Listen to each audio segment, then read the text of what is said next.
Эл аралык карылар күнү Бириккен Улуттар уюмунун баш катчылыгы тарабынан 1990-жылы расмий майрамдардын катарына киргизилген. Бул күндү белгилөө дүйнө коомчулугунун улгайган адамдардын көйгөйлөрүнө жана алар муктаж болгон нерселерге көңүлүн бурдуруу, ошондой эле аларга ар тараптан колдоо көрсөтүү максатын көздөйт. Карылар күнүнө карата Борбор калаада өткөн улгайган адамдардын сергек жашоого үндөгөн жүйө жүрүшүнө кабарчыбыз Айдар Темиралиев баяндайт. 28 жылдан бери Кыргызстанда бул майрам кызуу белгиленип келет. Бүгүн да карылардын эл аралык майрамына карата өлкөнүн бардык аймактарында улгайгандардын дарегине куттуктоолор жөнөтүлүп, аларга камкөрдүк боюнча бир катар акциялар өтүп жатат. Бүткүл дүйнөлүк карылар күнү Кыргызстанда жыл сайын белгиленип келет. Бул датаны утурлай бүгүн Борбор калаада скандинавиялык басуу боюнча Узак жашоого биргеликте аталышта акция жүрүп жатат. Акцияга өзүңүздөр көрүп тургандай ата-апаларыбыз өз ден соолугун чыңдоо максатында активдүү катышып жатышат. Бул ирет иш-чара скандинавиялык жөө басуу акциясы менен башталды. Жүрүшкө вице-премьер-министр Алтынай Өмүрбекова, Эмгек жана социалдык өнүгүү министрлигинин өкүлдөрү, коомдук уюмдар жана калаада жашаган 300дөн ашуун кары адамдар катышты. Акция Темир жол вокзалынан Эркиндик бульвары менен Курманжан Датканын эстелигине чейинки аралыкты скандин басуу менен өттү. Бүгүнкү иш-чара эл аралык карылар күнүнө байланышкан.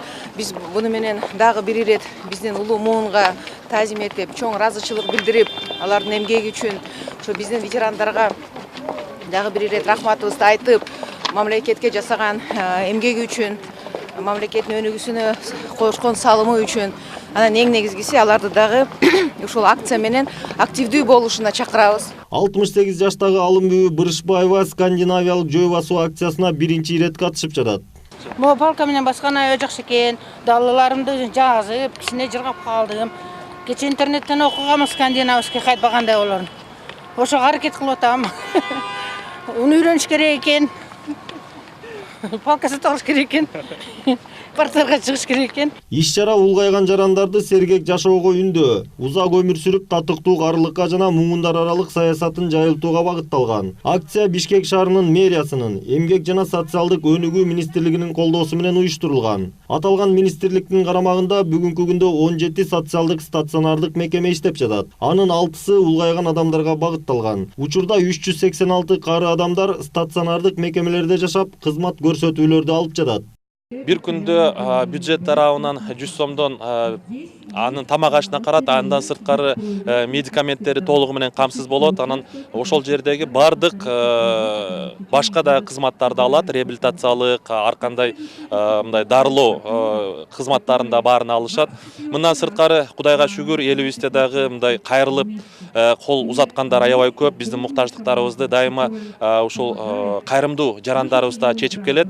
Иш-чаранын кийинки бөлүгү Курманжан Датканын эстелигинин жанында улантылды. Ал жерде шахмат сүйүүчүлөр үчүн турнир, карылардын катышуусу менен флешмоб бийлер, биринчи медициналык жардам көргөзүү, кант диабетин алдын алуу боюнча мастер-класстар көрсөтүлдү.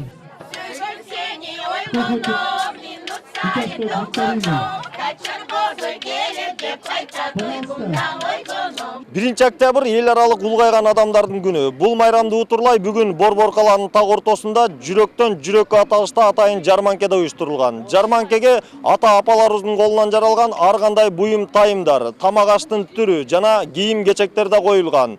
Андан сырткары майрамга карата чакан концерт да уюштурулган. Айдар Темиралиев, Бактыбек Маматсаев, Пирамида.